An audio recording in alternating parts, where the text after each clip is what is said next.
Hello guys, myself Samisha Agarwal. Welcome to YouTube Codefix, a channel where we give by you. So let's now start today's the problem. The problem today we have to solve is number of enclaves. So let's get into this problem. तो आज की जो ये problem है ना, उसके अंदर अपने को एक मैट्रिक्स दे रखी होगी जिसके अंदर सिर्फ जीरोस और वंस स्टोर होंगे। वन रिप्रेजेंट कर रहा होगा अपने लैंड को और जीरो रिप्रेजेंट कर रहा होगा अपने वाटर को।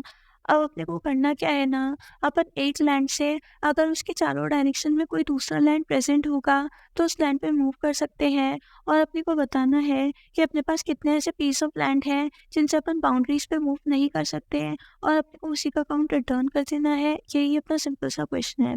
तो अगर अपन इस क्वेश्चन को इस एग्जाम्पल से देखें तो इस एग्जाम्पल में अपने को मैट्रिक्स ये वाली गिवन है और अपने को बताना है कि इस मैट्रिक्स में कितने ऐसे पीस ऑफ लैंड है जिनसे कभी भी अपन बाउंड्री पे मूव नहीं कर पाएंगे और अपने को उसी का अकाउंट रिटर्न कर देना है। यही अपना सिंपल सा क्वेश्चन है।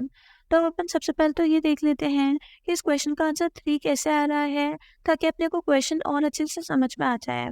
तो अगर अपन बात करें इस वाले पीस ऑफ लैंड की, तो ये तो खुद ही बाउंड्री पे सिचुएटेड है, तो इससे अपन बाउंड्री पे तो मूव कर ही सकते हैं, इसलिए इसको अपन अपने काउंट में इंक्लूड नहीं करेंगे। रही बात इस वाले पीस ऑफ लैंड की, तो ये किसी भी ऐसे पीस ऑफ लैंड से कनेक्टेड नहीं है जिससे अपन बाउंड्री पे मूव कर पाए, इसलिए इसको अपन अपने काउंट में इंक्लूड करेंगे, क्योंकि इस वाले पीस ऑफ लैंड से कभी भी अपन बाउंड्री पे मूव नहीं कर सकते। देखो, इस वाले पीस ऑफ लैंड से अपन इस वाले पीस ऑफ लैंड पे मूव कर सकते हैं, इस वाले लैंड से अपन इस वाले लैंड पे मूव कर सकते हैं और फिर वापस ज़्यादा में ज़्यादा इस वाले लैंड से अपन इस वाले लैंड पे मूव कर सकते हैं। तो इन तीनों लैंड्स के बीच में अपन घूम सकते हैं, लेकिन अपन इन तीनों ही लैंड से कभी भी बाउंड्री पे नहीं पहुंच पाएंगे, इसलिए अपन इन तीनों ही लैंड्स को अपने काउंट में इंक्लूड कर लेंगे और अपना काउंट 3 हो जाएगा। और वही अपना आंसर है, मतलब अपन क्वेश्चन अच्छे से समझ चुके हैं। अब अपन देख लेते हैं कि अपन इसको सॉल्व कैसे करेंगे। तो इसको सॉल्व करने के लिए मैं एक बार बोर्ड क्लियर कर रही हूँ। तो इसको सॉल्व करने के लिए अपन क्या करेंगे, अपन एक सिंपल सी ट्रिक अपनाएंगे। अपन क्या करेंगे, अपन इस मैट्रिक्स की बाउंड्री पे इटरेट करेंगे और देखेंगे कि इस मैट्रिक्स की बाउंड्री पे कौन कौन से वंस आ रहे हैं।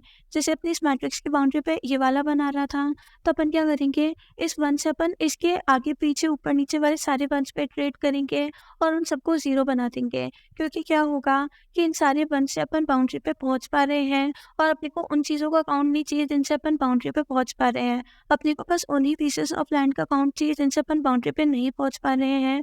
तो अपन क्या करेंगे, जिन जिन लैंड से अपन बाउंड्री पे पहुंच पा रहे होंगे अपन उन सबको ज़ीरो बना देंगे और जिनसे अपन नहीं पहुंच पा रहे होंगे अपन सिर्फ उन्हीं को वन रहने देंगे।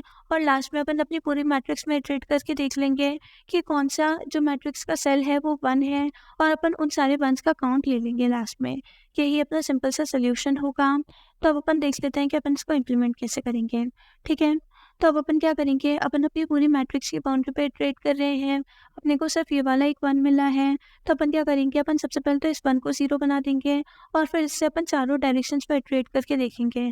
अपनी चारों डायरेक्शंस में इधर क्या कहीं पे भी वन नहीं है, तो अपन क्या करेंगे, अपन बस इसको ज़ीरो बना देंगे और आगे बढ़ जाएंगे। अब अपनी मैट्रिक्स की किसी भी बाउंड्री पे वन नहीं आ रहा है, मतलब अपन ने सारे उन वंस को ज़ीरो बना दिया है जिनसे अपन बाउंड्री पे पहुंच सकते थे। अब अपने पास सिर्फ वही वंस है जिनसे अपन बाउंड्री पे नहीं पहुंच सकते थे और उनका काउंट अपन रिटर्न कर देंगे। यही अपना सिंपल सा सोल्यूशन होगा। एक बार अगर अपन इसको किसी और एग्जाम्पल से भी इम्प्लीमेंट करके देखें, तो अपना ये वाला एग्जाम्पल वो एग्जाम्पल होगा। ठीक है, तो इसके अंदर एक तो मैट्रिक्स की बाउंड्री पे अपने को ये वाला वन मिल रहा है, तो अपन क्या करेंगे, इस वाले वन को अपन ज़ीरो बना देंगे। ठीक है, अब इसकी चारों डायरेक्शंस में से 2 डायरेक्शंस तो वैलिड ही नहीं है और बाकी की दोनों डायरेक्शंस में किसी पे भी वन नहीं है। ठीक है, तो अपन किसी और वन को ज़ीरो नहीं बनाएंगे। फिर अपने को ये वाला एक और वन मिला है अपनी बाउंड्री पे। ठीक है, इसको भी अपन ज़ीरो बना देंगे और इसकी भी बाकी चारों डायरेक्शंस में एक डायरेक्शन इनवैलिड है और बाकी की सारी डायरेक्शंस में सिर्फ ज़ीरो स्टोर्ड है, मतलब सिर्फ सी स्टोर्ड है। तो अपन सिर्फ इस वाली मैट्रिक्स की बाउंड्री को ज़ीरो बना देंगे। सिमिलरली इन दोनों बाउंड्रीज़ को भी अपन ज़ीरो बना देंगे और बाद में अपने को आंसर क्या मिलेगा, अपने को आंसर मिलेंगे ये चारों वंस। ठीक है, जिनका काउंट अपन ने रिटर्न कर दिया है। तो इससे अपना ये वाला क्वेश्चन भी सॉल्व हो चुका है। ठीक है, तो यही अपनी सिंपल सी अप्रोच रहेगी। एक बार अपन इसका कोड देख लेते हैं। तो इसके कोड में मैंने क्या किया है, मैंने सबसे पहले तो एक काउंटर बनाया है जिसको मैंने 0 से इनिशियलाइज़ किया, जिसके अंदर मैं अपने सारे काउंट्स को स्टोर करूँगी, मतलब वो लैंड्स को स्टोर करूँगी जिनसे अपन बाउंड्री पे नहीं पहुँच सकते हैं और फिर लास्ट में उन्हीं का अकाउंट मैं रिटर्न कर दूँगी। ठीक है, आर में मैंने क्या लिया है, अपनी ग्रिड की रो साइज़ और सी में मैंने लिया है उसकी कॉलम साइज़। ठीक है, फिर मैं अपनी पूरी ग्रिड में इटरेट कर रही हूँ और देखती हूँ कि अपनी कहाँ पे बाउंड्री एक्सिस्ट कर रही है और उस बाउंड्री पे अपने बनाना चाहिए, मतलब लैंड आना चाहिए, ठीक है? तो मैं अपने सारे बाउंड्री वाले लैंड को देख रही हूँ कि अपनी कौन-कौन सी बाउंड्री पे लैंड है, ठीक है? जहाँ पे भी मैं मेरा लैंड होगा, मैं वहाँ पे एक मूव वाला फंक्शन कॉल कर रही हूँ। मूव वाले फंक्शन में मैंने क्या किया, मैंने वापस रो और कॉलम की साइज़ को ले लिया है। फिर मैंने बोला कि अगर अपनी डायरेक्शन वैलिड है, ठीक है? तब तू अपना काम करेगा और अगर अपनी डायरेक्शन इनवैलिड है तो रिटर्न हो जाएगी, ठीक है? तो अगर अपनी डायरेक्शन वैलिड होगी, जिसके अंदर अपन जा रहे हैं, तो अपन क्या करेंगे, अपन ग्रिड की उस पोज़ीशन को 0 बना देंगे और फिर उससे अपन क्या करेंगे, अपन वापस चारों डायरेक्शंस में से मूव करेंगे और चारों डायरेक्शंस को देखेंगे कि अगर वो वैलिड है, तो अपन क्या करेंगे, उस ग्रिड की पोज़ीशन पे अपन 0 स्टोर कर देंगे और फिर उससे भी अपन वापस इटरेट करते जाएँगे। ऐसे करते-करते क्या होगा कि अपनी बाउंड्री से कनेक्टेड जितने भी सेल्स हैं, उन सब पे 0 स्टोर हो जाएगा और अपना 1 कहाँ-कहाँ पे रहेगा, जो उन सारी सेल्स पे रहेगा जो कि बाउंड्री से कनेक्टेड ही नहीं है, ठीक है? फिर अपन क्या करेंगे, अपन वापस एक फॉर लूप चलाएँगे और देखेंगे कि अब ग्रिड में कहाँ-कहाँ पे 1 स्टोर्ड है। जहाँ-जहाँ पे 1 स्टोर्ड होगा वहाँ पे अपन काउंटर को प्लस-प्लस करते जाएँगे और इससे अपने को क्या मिलेगा, इससे अपने को उन सारे लैंड्स का काउंट मिलेगा, जहाँ से अपन बाउंड्री पे जा नहीं सकते हैं और अपन उसी के अकाउंट को रिटर्न कर देंगे। यही इतना सिंपल सा सॉल्यूशन है। एक बार सबमिट करके देखते हैं।